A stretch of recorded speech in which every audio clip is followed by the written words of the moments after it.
Assalamualaikum warahmatullahi wabarakatuh. Kembali lagi kita akan membahas anak durhaka yang didatengin oleh abah kita Gus Idris dan bersama dengan Bang Mahesa. Ya, ini perempuan kali ini perempuan kampret ya teman-teman ya, dimana dia memperlakukan sang ibu sangat kasar sekali. Ini saya sudah mengumpulkan poin-poinnya. Mudah-mudahan poin-poin ini menjadi perhatian buat kita semua dalam memberikan kasih sayang kita kepada orang tua, dimana dalam kasih dan doa orang tua tentunya memberikan rezeki yang berlimpah bagi kita semua. Amin amin ya robbal alamin. Ya, langsung saja ke pembahasannya teman-teman. Ya, di depan kameramen ya, anak perempuan tadi ya, anak cewek tadi ya, doain ibunya cepat mati, hidupnya ngerepotin terus. Ini dari si wanita ini. Ada doa seperti itu dari anak ya kepada orang tua. Itu kan anak yang gemblung ya, dia nggak tahu, dia nggak nyadar dia itu dilahirkan dari ibunya gitu loh. Ini kok tega-teganya dia ingin cepat ibunya mati gitu loh. Katanya hidup ibunya itu ngerepotin terus. Ya, kamu semasa hidup di dunia ya, dari lahir sampai dewasa sampai sekolah, itu ngerepotin apa enggak? Bebanin apa enggak? Kalau ibu itu ya seperti itu kepadaannya, itu rasa sayang, rasa cinta. Bahkan rasa nyusahin kamu ke orang tua itu suatu hal yang membuat dia semangat hidupnya. Ya, jangan ketika ibu kamu kondisi seperti ini, sudah tua, sudah tak berdaya, ya, kamu masih ngurusin sedikit saja sudah bilang ngerepotin. Bahkan durhakanya kamu mendoakan ibumu cepat mati. Ini perempuan ini kurang ajar ini ya. Kemudian si cewek ini ungkit nih teman-teman ya, mengungkit biaya rumah sakit sang ibu. Ternyata sang ibu ini habis dari rumah sakit ya. Ya, katanya si perempuan ini sampai bisnisnya hancur, gak sembuh-sembuh katanya. Kalau dikembalikan lagi dari kamu kecil sampai dewasa, berapa sih biaya yang sudah ibumu, bapakmu keluarkan untuk kamu gitu loh? Bisa gak sih dihitung gitu? Gak akan bisa. Berapa banyak rumah kalau misalkan dihitung untuk pengeluaranmu ya, yang sudah dibangun oleh orang tuamu ya, mungkin juga tak terhitung. Ya, menyekolahkanmu sampai sukses mungkin juga nggak terhitung. Karena itu tanggung jawab mereka memberikan suatu hal ya, berupa kasih sayang, materi nggak akan pernah terhitung. Tapi kenapa kamu mbak ya, wanita, mbak cewek ini, ketika kamu baru sukses sedikit saja, ibumu baru sakit saja sedikit, kemudian masuk rumah sakit, kamu udah melebih-lebihin. Katanya bisnisnya hancur. Bisnis hancur itu karena sikap kamu sendiri mbak, bukan karena ibumu. Ibumu hadir, ada di sisimu itu kan untuk mendoakanmu. Kalau nggak ada ibumu ya, kamu bisa lebih hancur daripada saat ini. Kalau nggak ada doa ibumu, bisnismu udah betul-betulan nggak ada sama sekali mbak. Ya, kena ajab kamu bisa-bisa itu. Nah, itu yang saya lihat gitu ya. Dan kemudian kameramen menilai si cewek itu pura-pura baik, lembut di depan Gus, padahal aslinya kasar dan kejam kepada ibu. Nah, jadi kameramen mengatakan kepada Gus Idris, di samping ada Bang Mahesa ya, Gus, kata kameramen, ini cewek ini kasar Gus, kepada ibunya keras Gus, durhaka ini Gus ya. Ini di depan Gus aja dia baik, tapi di belakang kayak gini gitu. Ciri-ciri seperti inilah, anak-anak seperti inilah yang hidupnya sampai kapanpun gak akan dapat berkah. Kaya pun akan ada terus kekurangan dalam hidupnya ya. Berbeda dengan anak yang selalu diberkahi doa oleh ibunya ya, menghormati ibunya. Sedikit pun uang yang didapat nggak kaya pun dia, tapi akan selalu tercukupi, nggak akan ada kekurangan. Nah itu bedanya ya.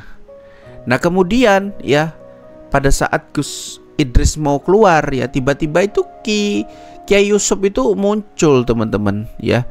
Tuduh Gus Idris itu mau gagalkan usahanya, usaha perumahannya itu loh teman-teman. Jadi di sini si wanita ternyata sudah kerjasama sama Kiai Yusuf. Kiai Yusuf katanya punya dana. Ditanya sama Gus Idris, dari mana dananya? Apa kamu punya uang? Sejak kapan kamu nabung? Mungkin gitu ditanya Gus Idris ya teman-teman. Lantas dijawab oleh Kiai Yusuf, saya membawakan uang dari bos saya, dari kenalan saya gitu. Oh, jadi kata Gus Idris, ternyata bukan uang kamu toh. Ya gitu kata Gus Idris. Ya.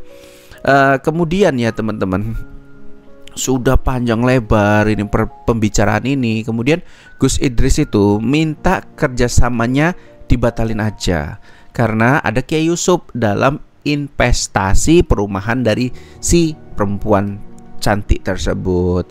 Jadi Kiai Yusuf ini kan udah dikenal ya teman-temannya. Siapa sih yang nggak kenal Kiai Yusuf ini? Orang yang suka fitnah ya, terus menghina, terus membuat huru-hara. Inilah dia ya teman-teman ya. Kemudian ini dalam suatu diskusi ya, yang ada Bang Mahesa, ada Gus Idris ya, ada kameramen ya. Dibilangnya gini, Kiai Yusuf dia merendahkan Bang Mahesa dan Gus Idris. Emang punya uang, mau bisnis perumahan. Kiai Yusuf mintanya, kata Gus Idris, Kiai Yusuf ini bisnis ini asal-asalan aja. Begitu ada yang nawarin, perempuannya montok, perempuannya cantik, ijo, langsung nggak ngitung-ngitung, nggak kalkulasi. Jadi bisnis apa seperti itu? Nah makanya di sini tentu ya, Kiai Yusuf ini seperti aneh, bisnis aneh gitu ya. Ya, kemudian poin berikutnya adalah si cewek, karena Gus Idris mau investasi 15 rumah, Kiai Yusuf diabaikan karena investasinya cuma 5 rumah. Ya, ini katanya Gus Idris ya, kata si perempuan ya, Gus Idris mau investasi 15 rumah ya, sementara Kiai Yusuf udah investasi cuma 5 rumah. Karena nilai punya Kiai Yusuf rendah cuma 5, dia memilih Gus Idris karena mau berinvestasi 15 rumah, padahal belum gitu. Tapi Kiai Yusufnya sudah diacuhkan kan gitu. Jadi kalau pengusaha yang baik ya tidak mengadu-ngadu seperti itu ya. Siapa duluan ya kita berikan servis yang terbaik, apalagi dia udah sign kerjasama. Nah kalau perempuan yang seperti ini, gawat ada pengusaha seperti itu.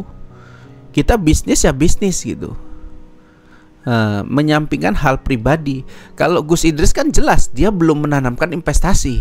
Jadi kalau Kiai Yusuf udah menanamkan investasi, ya Kiai Yusuf lah yang dispesialkan, karena beliau yang duluan. Bukan karena jumlahnya lebih banyak akan mau investasi, tapi kan belum investasi. Seperti itu. Dan itu haknya Gus Idris mau investasi atau tidak. Tidak boleh dipaksa juga, seperti itu. Ya, poin yang terakhir ya teman-teman ya, Gus Idris akhirnya membatalkan investasi ya. Katanya, Gus, saya takut anak yang kasar sama orang tuanya, gak berkah, bagus.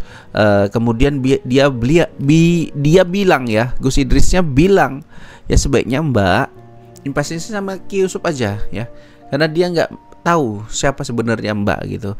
Jadi ya di sini bisa kita ambil kesimpulan ya teman-temanku sekalian, bahwasannya kita tuh kepada orang tua itu adalah kunci keberhasilan, kunci kesuksesan, kunci hidup nyaman, tentram ya, terhindar dari segala macam permasalahan dunia, seperti itu ya.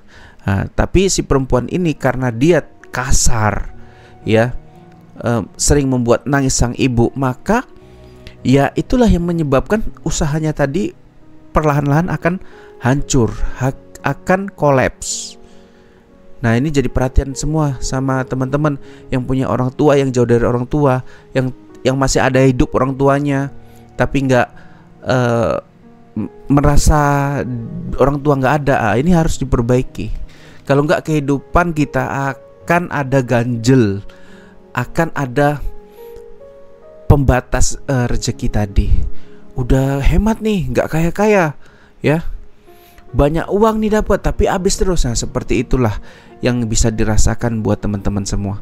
Mungkin sampai sini dulu buat Abah Gus Idris ya.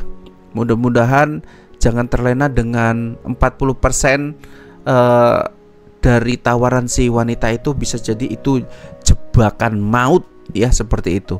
Sampai sini dulu dari Mas Den ya, izin pamit. Salam hormat untuk Gus Idris dan teman-teman di sana.